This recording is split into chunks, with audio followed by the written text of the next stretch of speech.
Marcos, capítulo 4, e o versículo de número 35, prometo que não me demoro. A pastora Sandra nos deu até meia-noite, diga glória a Deus.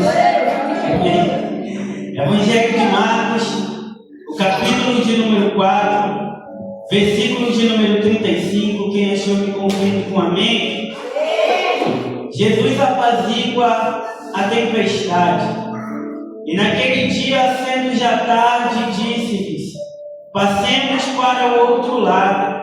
E eles, deixando a multidão, o levaram consigo, assim como estava no barco.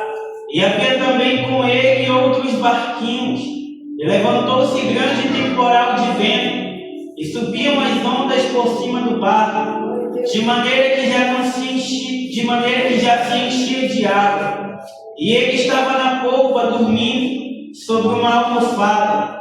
E despertaram-no, dizendo: Mestre, não te importa que pereçamos? E ele, despertando, repreendeu o vento e disse ao mar: Cala-te, aquieta-te. E o vento se quietou, e houve grande bonança. E disse-lhes: por que sois tão tímidos? Ainda não tendes fé? E sentiram um grande temor, e diziam uns aos outros: mas quem é esse, que até o vento e o mar lhe obedecem? Amém? Feche os teus olhos comigo. Deus Todo-Poderoso, eis aqui a tua poderosa palavra, a qual nós acabamos de fazer menção. É a tua palavra que cura, que sara, que liberta, que renova.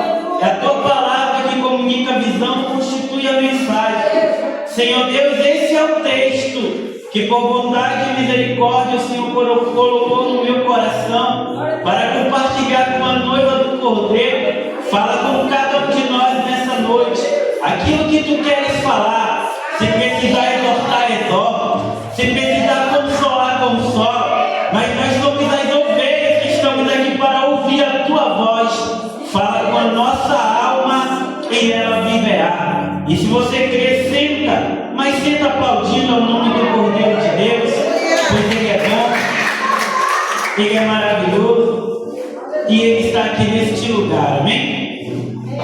Queridos e amados irmãos, o texto que eu acabei de ler, ele é um texto muito conhecido, narrado, interpretado por cada um de nós, leitores da Bíblia Sagrada.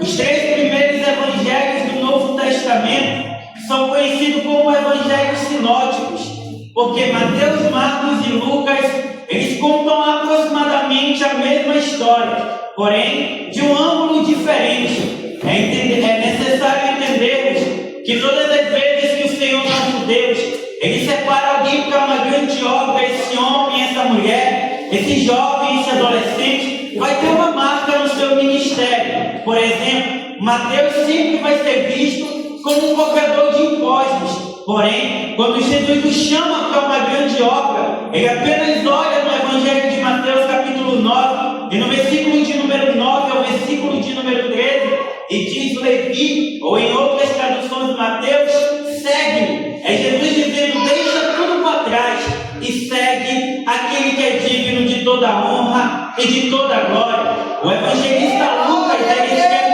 2 livros no Novo Testamento. O primeiro evangelho que leva o seu nome, o Evangelho de Lucas, e Atos, que é a continuação, é o cumprimento da promessa do Espírito Santo de Deus.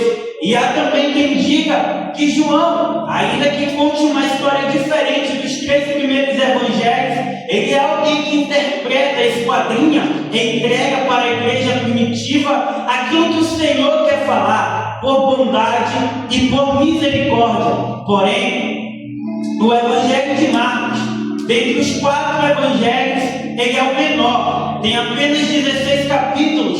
Porém, o Evangelho de Marcos vai ser escrito para os romanos, à luz e à expectativa do romano, aquele que se convertia ao nome do Deus Todo-Poderoso. Porém, quem é o evangelista Marcos? Também conhecido como João Marcos. O Evangelho de Marcos, mais precisamente, não vai fazer menção ao seu nome. Porém, ele aparece em Atos capítulo de número 12, quando Pedro está lá na prisão e a igreja está reunida para fazer oração por ele. É interessante entendermos que João Marcos é filho da irmã Maria, uma grande cristã, cooperadora, auxiliar da palavra, alguém que abria a sua porta para que os primeiros apóstolos, para que os primeiros discípulos começassem a orar. É interessante entender que Pedro está lá na prisão, João Marcos, Maria, sua mãe, e os outros estão dentro da casa da sua mãe orando, dizendo: Senhor, visita Pedro, liberta Pedro, cura Pedro, sara Pedro, tira Pedro de dentro da prisão. E é interessante entendermos que a oração não liberta Pedro da prisão, porém a oração move os céus e faz com que o anjo vá lá na prisão libertar o apóstolo Pedro. O pregador explica melhor: enquanto nós oramos, os céus se abrem, o anjo desce e visita aquela pessoa que tu tanto ora. Diga glória a Deus. Aleluia. João Marcos, ele é um cooperador dos apóstolos. É ele que aparece juntamente na primeira viagem missionária, juntamente com nada mais, nada menos do que o apóstolo Paulo e o seu amigo Barnabé, quando eles descem e caminham até Chipre, na primeira viagem missionária. João Marcos está com ele. É interessante entender que muitos acreditam que João Marcos é primo de Barnabé. Em outras traduções, João Marcos é sobrinho de Barnabé. Porém, o melhor de tudo é entender que ele foi alguém que andou com nada mais, nada menos do que o apóstolo Paulo e Barnabé. Olha que honra! E ainda assim, nós vamos entender algo interessante. Ninguém é super-homem, ninguém nasceu sabendo de tudo. João Marcos, antes de acabar a primeira viagem missionária, ainda um jovem, ainda um adolescente, com muita coisa para aprender pela frente, ele desiste e volta para Jerusalém. Ou seja, ele começa a primeira viagem missionária, mas ele não chega até o final com Paulo e Barnabé. É interessante, Atos capítulo de número 15, quando nós lemos o texto, vai haver uma briga, uma separação entre dois homens de Deus. E aqui eu libero uma palavra de Deus para alguém que está aqui nessa noite. Homem de Deus, mulher de Deus, todo aquele que faz a obra não é santo, não é perfeito. Deus, ele habita até mesmo no meio da contenda. Pregador, tu está pregando heresia ou não, irmão? É interessante entender que o próprio Espírito Santo separa Paulo e separa Barnabé. Pregador, explica para mim melhor. Na segunda viagem missionária, Paulo quer viajar, quer pregar a palavra de Deus. Barnabé vai dizer: vamos levar João Marcos. E Paulo vai dizer: Barnabé, se João Marcos for, eu não irei com vocês. Chega ao ponto em que eles se separam. Paulo, que recebeu uma segunda oportunidade através da vida do apóstolo Pedro, não está dando uma segunda chance para o jovem João Marcos. E é interessante que, ainda que ele tenha desistido, Deus não desistiu dele. Eu vou repetir: ainda que João Marcos tenha falhado, Deus não desistiu dele. Então entenda, ele não desiste de você. Aleluia. É necessário ter um Barnabé no meio da igreja, para que quando Paulo não quiser caminhar, não quiser seguir, vai ter alguém olhando dizendo: eu sei que ele é um jovem, eu sei que ele comete erros, eu sei que ela cometeu falhas, mas eu sei que lá na frente ela será um instrumento poderoso na mão do Deus Todo-Poderoso. Aleluia. Se Barnabé desiste de João Marcos, o evangelho de Marcos hoje não estaria na nossa mão. Foi necessário haver uma desavença, foi necessário haver uma contenda para que João Marcos viesse a crescer espiritualmente. Barnabé e João Marcos vão para um lado, Paulo e Silas vão para outro lado, e ainda assim a igreja do Senhor continua crescendo, continua crescendo, continua crescendo. Glória. Por quê? Porque um planta, outro rega, mas é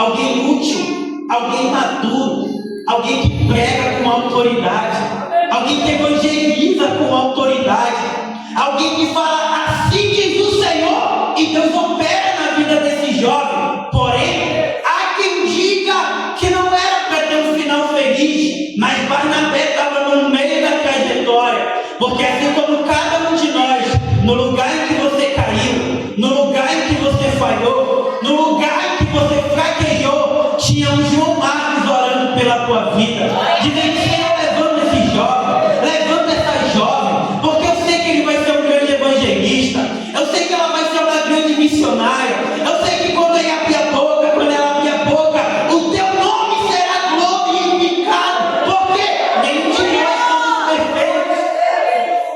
Lá na frente, agora não somente como um jovem, mas agora o evangelista Marcos, alguém que andou ao lado do apóstolo Pedro, assim como está escrito no poderoso texto sagrado, ele vai esquadrinhar as palavras do apóstolo Pedro. Olha que honra, irmão! Ele andou com Paulo, ele andou com Barnabé, ele andou com Pedro. Então é interessante saber que ele era alguém cheio do Espírito Santo de Deus, mas para atingir a maturidade espiritual houve um propósito, houve um tempo, houve uma peregrinação no reino de Deus, porque ninguém nasce sabendo tudo, ninguém nasce pregando, ninguém nasce louvando, ninguém nasce profetizando. Há um esquadrinhamento na vida do crente, a qual o Senhor está dizendo: eu sei que tu não é perfeito, mas anda no meu caminho, anda na minha direção, faz a minha vontade, vem para a oração, vem para o culto, vem para a consagração e eu te levantarei. É isso que aconteceu com João Marcos. Amém? Agora que você entendeu a introdução, vamos para o texto. Diga glória a Deus. Evangelho de Marcos, no capítulo de número 4. O evangelista vai narrar uma das histórias mais conhecidas do Novo Testamento, a saber, a uma das pescas a qual Jesus não está no barco, uma viagem que Jesus não está no barco e outra que Jesus está dentro do barco dormindo. Houve duas grandes tempestades, e aqui eu libero a segunda palavra de Deus para alguém que está aqui nessa noite. Talvez você pode ter chegado nesse culto quebrado, fatigado, só o Senhor sabe como você se arrastou para chegar no altar dele. Porém, o salmista Davi vai escrever dizendo: o choro dura uma noite, mas a minha e a tua alegria vem pelo amanhecer. Porém, muitas pessoas estão nessa pesca, estão nesse barco, estão na ordem do Senhor, porém a noite ainda não foi embora, o dia difícil ainda não foi embora, porque existem momentos que Jesus entra no barco e existem momentos que Jesus manda você entrar no barco. E aqui nós vamos entender quem é certo, quem obedece, quem é uma verdadeira ovelha no aprisco do Deus Todo-Poderoso. Diz o texto, capítulo 4, versículo 35: e naquele dia, sendo já tarde, Jesus disse: passemos para o outro lado. É interessante que não é singular, é plural. É Jesus dizendo: você vai passar pela noite difícil. A pesca pode não estar dando certo nessa noite, o vento pode estar revolto, mas entenda, é Jesus dizendo: você não vai passar sozinho, eu passarei com você. Diga glória a Deus.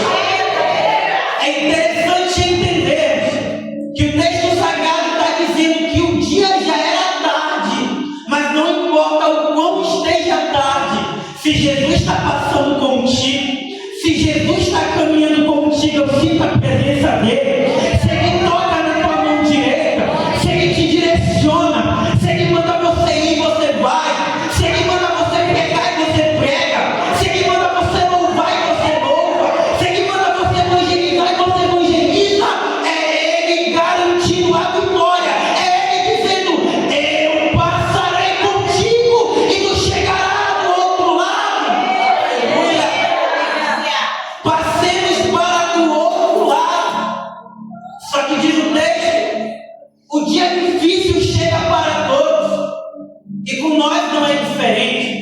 Com os apóstolos não era diferente. Diz o texto, o mar estava revolto, as ondas estavam tentando fazer com que o barco afundasse. Porém, é interessante entender que no dia da luta, no dia da dificuldade, no dia da adversidade, o problema parece ser tão grande que nós não vemos uma solução. Diz o texto, Jesus está dormindo dentro do barco. Em uma outra ocasião, Jesus está fora do barco. Pedro está dizendo, Senhor, se és tu, permita que eu vá andando até a tua direção. Porém, de Jesus estando no barco, ou Jesus não estando no barco, não importa. Mais interessante é que Jesus é sobre a minha vida, que Jesus é sobre a tua vida, que Jesus é sobre a nossa casa. É Ele que nos direciona. E se Ele disse, você vai passar, você vai passar. Mas se Ele disser, eu passarei contigo, então Ele passará contigo. E diz o texto, eles não vêem uma solução, porque no meio da dificuldade, muitas das vezes, nós também não vemos uma solução, nós não vemos uma saída para esse problema. Por exemplo, tem pessoas que cantam, pessoas que pregam, pessoas que profetizam e o nome do Senhor é glorificado. Porém, só Deus sabe o preço que nós pagamos, só Deus sabe a forma que nós estamos aqui nessa noite, o preço, a lágrima que escorre nos olhos, para que quando nós viermos a subir no altar, o nome do Senhor seja glorificado. A Shekinah de Deus desça sobre a nave da igreja e as pessoas entendam que Deus ainda faz, Deus ainda opera, Deus ainda opera sinais, prodígios e maravilhas. Então, eu não sei como está a tua noite, eu não sei como está o teu barco, eu não sei como está a tua caminhada, mas Jesus está contigo, você vai chegar no outro lado. Chega um momento em que eles não veem uma saída e eles vão acordar em Jesus.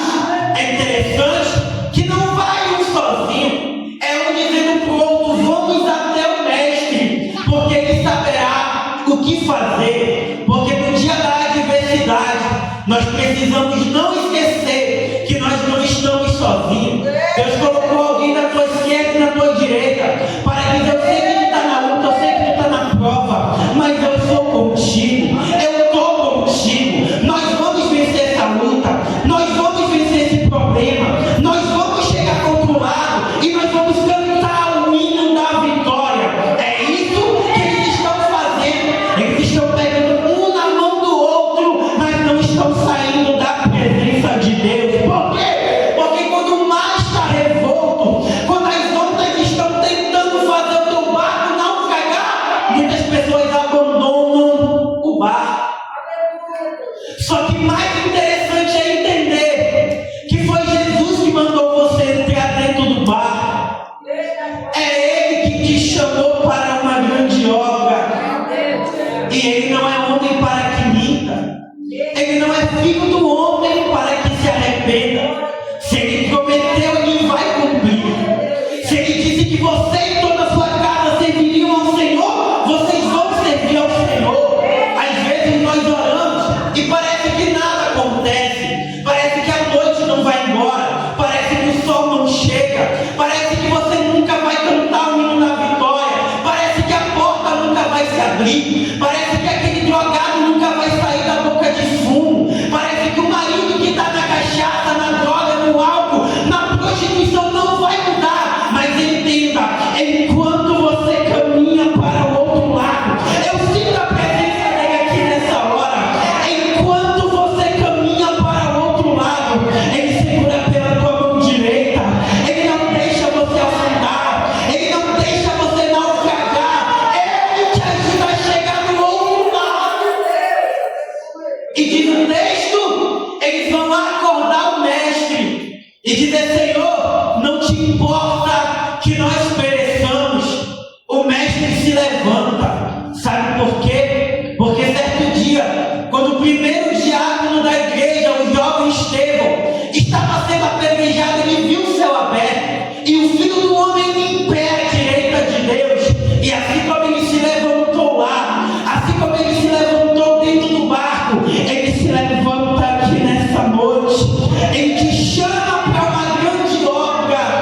Aleluia. E ele vai dizer: acalma-te, mar, acalma-te, tempestade. Aleluia. E então virá uma grande bonança. Sabe por quê? Assim como a minha esposa estava louvando, nós somos peregrinos, nós estamos aqui de passagem. A palavra do Senhor vai dizer: ide e anunciai o meu evangelho em tempo e fora de tempo. Anuncie a minha palavra, prega a minha palavra, e o meu nome será glorificado. Ele disse: no mundo tereis aflições, mas tende bom ânimo, eu venci o mundo. Vós vencereis também. Então não importa quão difícil esteja a sua luta, porque aqui vai uma palavra de Deus para a sua vida. Tanto quem está aqui em cima, quanto quem está embaixo, nós não estamos isentos dos problemas. Porém, é necessário colocarmos o nosso Deus acima de todas as coisas. Evangelho de Mateus capítulo 7, versículo 7. Pedi, pedi e dá-se-vos-á. Bater, bater e a porta vai se abrir. Porque todo aquele que pede, recebe. Aquele que busca, encontra. E aquele que bate, a porta abre-se-vos-á. Jesus está à porta do meu e do teu coração. E Ele quer entrar no teu lar. Ele quer fazer morada. Ele quer colocar tudo no seu devido lugar. Quando você dizer: Senhor, até aqui eu tentei, do meu jeito, da minha maneira, e nada aconteceu. Porém, agora eu entrego na palma das tuas mãos, porque tu és o autor e consumador da minha vida. Eu sei que não pode resolver o problema que eu não posso resolver. Aquilo que não é possível ao homem é possível para Deus. Aplauda o nome do Cordeiro. Aleluia. Fique de pé comigo nessa noite. Feche os seus olhos comigo por um minuto. Espírito Santo da verdade, os teus servos estão aqui nessa noite. O Senhor bem sabe qual é a nossa luta, qual é a nossa prova. E o Senhor nunca nos dá um fardo ao qual nós não possamos carregar. Porém, tem pessoas que estão há 2, 3, 4, 5 dias nessa noite sem fim. É ansiedade batendo no coração. É problema que só o Senhor sabe. Muitas das vezes nós chegamos aqui no teu altar e só o Senhor sabe como está o nosso coração. Mas que essa palavra venha fazer morada no nosso peito. Aviva, Senhor, a tua obra. Aleluia. E o teu nome será glorificado. Espírito Santo da verdade, que toda retaliação do diabo, todo principado, toda potestade do mal, todo laço, todo embaraço, toda obra de macumbaria e feitiçaria, porque nós estamos em uma sexta-feira profética, a qual muitos filhos das trevas estão reunidos nos riachos, nas cachoeiras, na mata virgem, fazendo oferenda. E muitas das vezes eles são mais prudentes do que os filhos da luz. Mas nessa noite nos ensina a te adorar em espírito e em verdade. Ó Deus Todo-Poderoso, eu sei que tu estás conosco dentro desse barco. Espírito Santo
que nessa noite nós somos os escolhidos aqui nesse lugar. Alguém poderia nem mesmo querer estar aqui, mas que essa palavra venha falar com cada um de nós. Aleluia! Assim diz o Senhor dos Exércitos: minha é a prata, meu é o ouro, a glória da última casa será maior. Senhor, eu ouvi a tua palavra, porque a fé vem pelo ouvir e ouvir a palavra de Deus. Aviva, Senhor, a tua obra, que o teu Espírito Santo venha pousar sobre cada um de nós. Deus Todo-Poderoso, toda doença, toda corrente, toda obra do diabo caia por terra agora pelo poder do sangue do Cordeiro, pelo poder da tua palavra, pelo poder do teu texto sagrado que foi pregado nessa noite. Se houver alguém aqui sofrendo, Espírito Santo, que o teu Espírito venha visitar nessa noite.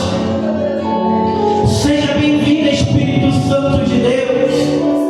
Seja bem-vindo, Espírito Santo da verdade. Oh Deus Todo-Poderoso, nós não queremos apenas cultuar, não queremos apenas pregar, não queremos apenas louvar, nós queremos ver a tua glória sobre a igreja. Espírito Santo, fica com cada um de nós aqui nessa noite. Obrigado pela tua poderosa palavra, que ela venha ficar gravada no nosso coração. É isso que nós te pedimos e te agradecemos, Senhor Jesus. Nós queremos sair daqui, mas não da tua presença. Assim como o rei Davi disse: Senhor, não retires de mim o teu Espírito. Aleluia. Que o teu Espírito continue sobre cada um de nós. É o que te pedimos e te agradecemos, Senhor Jesus. Fica com cada um de nós e você aplauda o nome do Senhor Jesus.